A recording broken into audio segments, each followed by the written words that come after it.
బాగున్నావా అమ్మా శిల్ప? హా, ఇప్పటి వరకు బానే ఉన్నాం.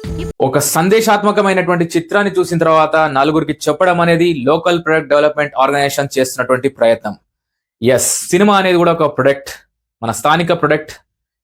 ఓ తండ్రి తీర్పు అనే సినిమాని చూడడం జరిగింది. ఆ సినిమాలో ఉన్నటువంటి కథాంశం, ఆ సినిమాలో ఉన్నటువంటి సారాంశం ప్రతి ఒక్కరూ చూడదగ్గటువంటి మూవీ.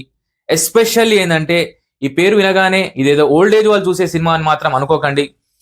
15 years నుంచి 30 years ఉన్న వాళ్ళు మాత్రం ఖచ్చితంగా చూడాల్సినటువంటి సినిమా ఓ తండ్రి తీర్పు.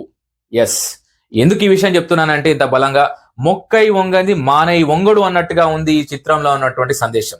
సో చిన్న చిత్రాలని చూద్దాం, అందులో ఉన్నటువంటి సందేశాన్ని 10 మందికి పంచుదాం.